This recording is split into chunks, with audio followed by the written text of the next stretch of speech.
ज्याच्यापासून तो 5 वर्ष दूर पळत होता, आज त्याच भूतकाळाला सामोरं जाण्याचा निर्णय त्याने घेतलाय. पण या परतीच्या प्रवासात कोणाचा खेळ संपणार आहे? नमस्कार मंडळी, तुम्ही पाहत आहात अग्निर आणि आज आपण आलो आहोत भाग 65 घेऊन. या भागात कथा आणखी धोकादायक वळण घेते. एका स्त्रीच्या अश्रूमागचं सत्य, काकासांच्या काळ्या कृत्याचा उलगडा आणि अग्नीचा एक मोठा निर्णय, मुंबईला परतण्याचा.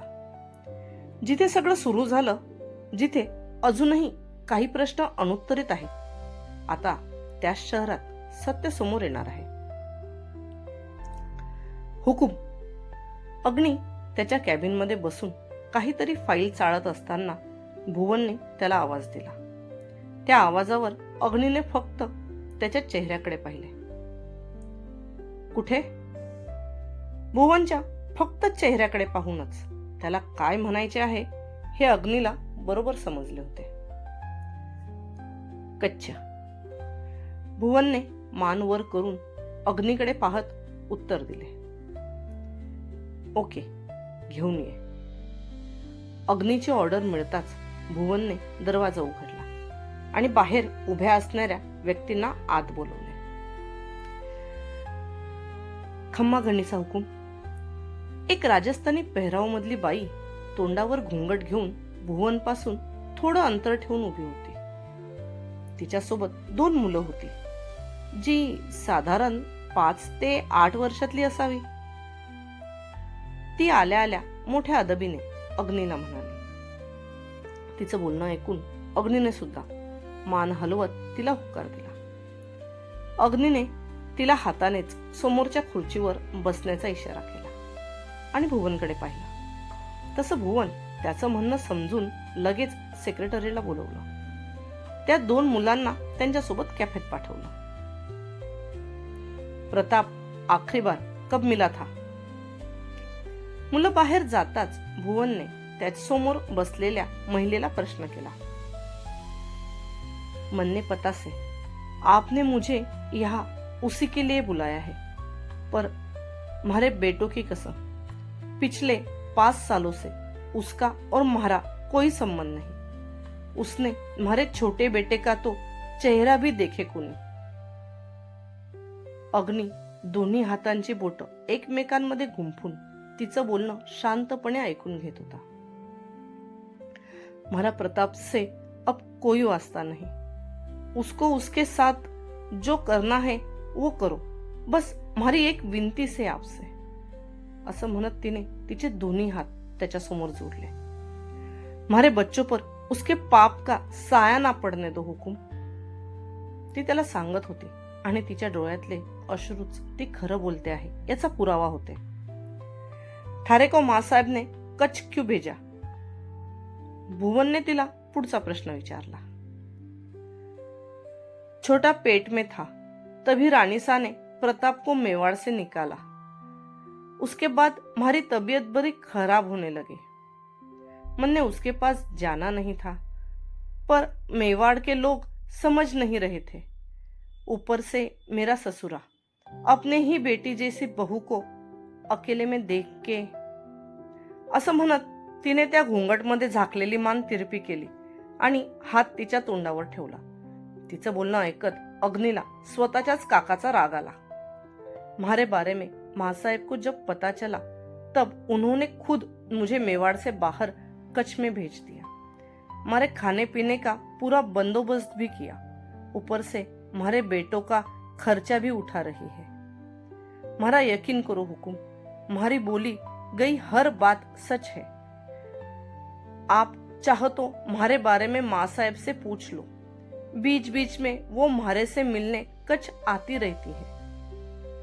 त्या महिलेने पुन्हा तिचे हात जोडले. तिच्याकडे पाहत अग्नी आता त्याच्या खुर्चीवरून उठून उभा राहिला आणि तिला म्हणाला, आप चिंता ना करें, प्रताप के साथ जो भी हो उसका साया आप पर या आपके बेटों पर नहीं पड़ेगा. ये मेरा आपसे वचन है. त्याचे हे शब्द ऐकताच एवढ्या वेळेपासून घाबरलेली ती महिला आता थोडी निर्धास्त झाली आणि तिच्या खुर्चीवरून उठून तिने पुन्हा एकदा त्याला हात जोडून नमस्कार केला. आपने ये कहकर हमारे पे बहुत बड़ा एहसान किया है. हुकुम, माता रानी आपको और आपके परिवार को हमेशा खुश रखे. ती त्याच्याकडे पाहून मनापासून म्हणाली. भुवनने दरवाजा उघडला तशी ती दरवाजाकडे चालू लागली, पण बाहेर जाण्याआधी थांबून पुन्हा वळली आणि हात जोडून अग्नीला म्हणाली, एक विनती से, अगर कोई ऐतराज ना हो तो क्या मैं अपनी नई रानी सा और छोटी बिटिया को देख सकती हूँ. ती थोडी कचरत म्हणाली, आप चाहो तो दूर से ही आशीर्वाद देकर वापस चले जाएंगे. तिच्या विनंतीवर त्याने त्याची मान होकारात हलवली आणि भुवनकडे पाहिलं. त्याचा इशारा समजून भुवनने लगेच माईकला कॉल करून तिला माईक सोबत घरी पाठवलं. आमचे काकासा काय म्हणतात. भुवन त्याचं काम करून वापस कॅबिन मध्ये आला तसं अग्नीने त्याला विचारलं. त्यांनी आपली मान ताठ ठेवण्यासारखं काम आजपर्यंत कधी केलं आहे तर आज करतील. तो एका बाजूच्या ओठाचे कोपरे तिरपे करत म्हणाला. तुम्हाला तर माहितीच आहे, काकासांचा पहिलेपासून रंगीला मिजाज राहिला आहे. त्यामुळे काकीसा नसतानाही त्यांना त्यांची कमतरता कधीच जाणवली नाही. शिवाय ते कोणत्याही एका फुलावर टिकण्यातलेही नाही. त्यांना नेहमी नवीन नवीन फुलं आवडतात. मग त्यावेळेस त्यात ते नातेही बघत नाहीत. भुवनने अग्नीला अगदी शॉर्टकट मध्ये रतन सिंगची कुंडली सांगितली, जिच्याबद्दल थोडं थोडं त्याला पहिलेच माहिती होतं. सध्याला आवडीचं फूल कोणतं आहे किंवा असं फूल ज्याच्यावरून मन कधी उडालच नसेल. थोडा विचार करून अग्नीने विचारलं. पिछले साल ही अपने बुआसा के लड़के की शादी हुई है. आणि प्रताप सोडून असं कोणीच नाही ज्याच्यासाठी ते काहीही करायला तयार होतील. भुवन आणि अग्नी बोलतच होते की तेवढ्यात माईक येऊन त्यांच्या मागे चुपचाप उभा राहिला. हेच तर कुठेतरी नको होतं. जर आपण आत्ताच प्रतापला हात लावला तर काकासा बिथरून जातील आणि त्याचा परिणाम धरणाच्या कामावर होईल. अग्नीने असे म्हणताच भुवनने प्रश्नार्थक नजरेने त्याच्याकडे पाहिलं. धरण बांधकामाच्या कामासाठी जो रस्ता वापरला जातो आहे तो काकासांच्या प्रॉपर्टी मधून आहे. त्या बदल्यात त्यांना मोबदला जरी मिळत असला तरी मेवाडची जनता मासाहेबांना किती प्रिय आहे हे ते चांगल्याच पद्धतीने ओळखून आहेत. त्यामुळे सध्या प्रतापला आपण हात लावला तर त्या कामात अडथळे निर्माण होते. त्यामुळे अजून काही दिवस प्रतापवर फक्त लक्ष ठेवा, त्याच्यावरून नजर हटू देऊ नका. अग्नीने त्या दोघांवरही नजर फिरवून सांगितले. तसे दोघांनी आपापल्या माना होकारात हलवल्या. पुढच्या आठवड्यात तुमच्या लग्नाला सुद्धा 1 वर्ष पूर्ण होईल. भुवनने त्याला आठवण करून दिली. हो, आणि त्यासाठी मी काहीतरी ठरवलं आहे. अग्नीने असे म्हणताच दोघेही त्याच्याकडे बघू लागले. मुंबईला जाण्याची तयारी करा. अॅनिव्हर्सरी फंक्शन मुंबईला सेलिब्रेट होईल. आता मात्र दोघेही शॉक लागल्यासारखे त्याच्याकडे बघायला लागले. कारण सोना गेली तेव्हापासून त्याने मुंबई सोडलं होतं. त्यानंतर खूप वेळा त्याला समजवण्याचा प्रयत्न केला, पण तो काही ऐकला नाही. आणि आता प्रश्न तर नीराचा सुद्धा होता. फंक्शनच्या 2 दिवस आधी आम्ही तिथे शिफ्ट होणार. सर्वांना माहीत पडलं पाहिजे, राठोड इंडस्ट्रीला एक नवीन लेडी बॉस मिळाली आहे. त्या दोघांचे चेहरे पाहत अग्नी म्हणाला. पण अग्नी मुंबईला शिफ्ट होणार हा त्या दोघांसाठी अजून एक शॉकच होता. व्यवस्था करा की श्रीकांत सरनाईक पार्टीला यायला हवा, पण त्याला इन्व्हिटेशन मात्र आपल्याकडून जायला नको. अग्नी आज बहुतेक त्या दोघांना शॉक लावूनच मारणार होता. पण नीरा, ती तयार होईल? जसं श्रीकांतचं नाव अग्नीने घेतलं तसं भुवनच्या डोळ्यासमोर पॅनिक झालेली नीरा उभी राहिली आणि त्याने अग्नीला प्रश्न केला. तिला तयार व्हावंच लागेल. किती दिवस असा पळ करणार आहे? ते अजून पहिले ती एकटी होती म्हणून घाबरत होती. आता आपण सगळे तिच्यासोबत खंबीरपणे आहोत. असा विश्वास ज्यावेळेस तिच्यात पक्का होईल त्यावेळेस ती आपोआप या सर्व गोष्टी करायला तयार होईल. But it's so risky. Mike सुद्धा भुवनच्या मताशी सहमत होता म्हणून तो अग्नीला म्हणाला, रिस्क तर आहे, म्हणून काय झालं, एक ना एक दिवस आपल्याला ही रिस्क घ्यायचीच होती. आणि मला खरंच असं वाटतं की आता आम्ही आमचं लग्न मीडिया समोर अनाऊन्स करावं. त्यासाठी अॅनिव्हर्सरीपेक्षा चांगला इव्हेंट दुसरा नसेल.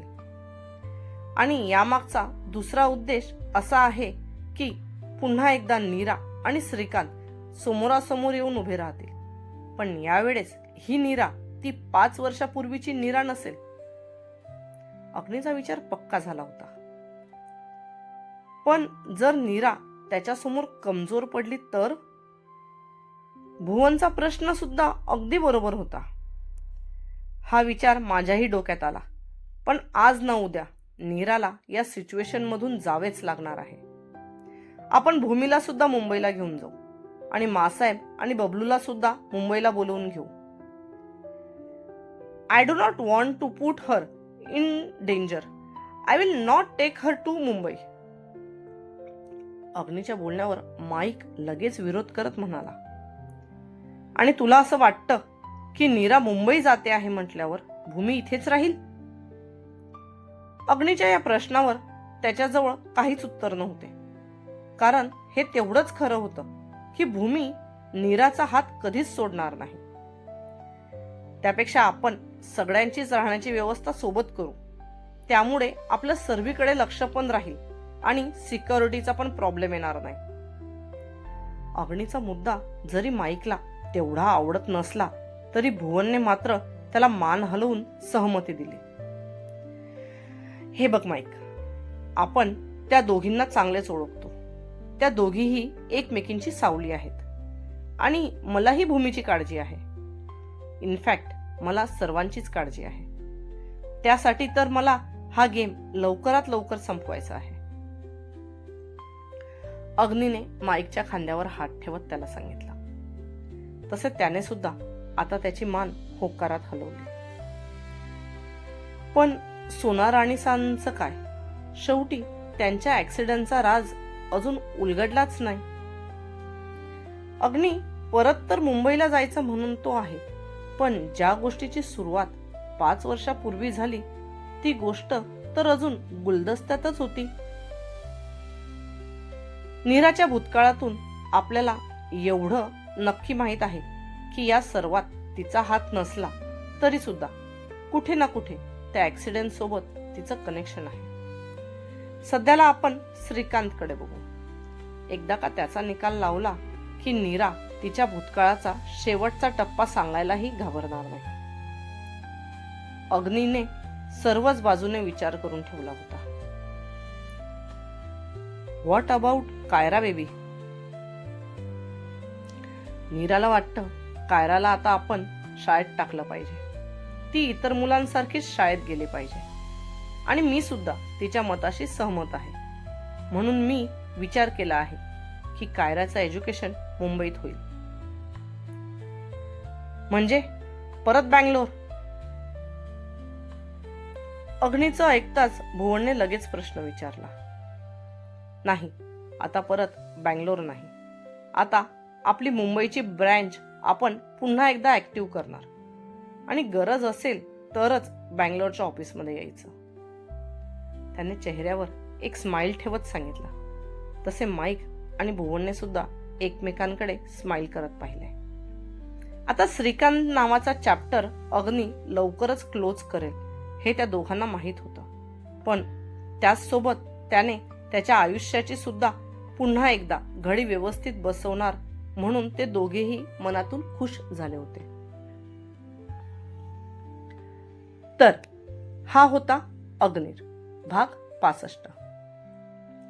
अग्नीने घेतलेला हा निर्णय नीरासाठी ताकद ठरणार का, की तिच्यासाठी पुन्हा एकदा भूतकाळाचं भय उभं करणार?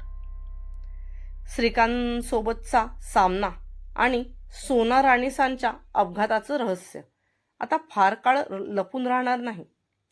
पुढचा भाग अजूनच थरारक असणार आहे. जर तुम्हाला हा भाग आवडला असेल तर व्हिडिओला लाईक करा, चॅनलला सबस्क्राईब करा आणि बेल आयकन दाबायला विसरू नका. आणि कमेंट करून नक्की सांगा, अग्नीचा मुंबईला जाण्याचा निर्णय योग्य आहे का? आणि नीरा श्रीकांत समोर उभी राहू शकेल का? तुमचे कमेंट्स मला पुढचा भाग अजून भारी बनवायला मदत करतात. धन्यवाद.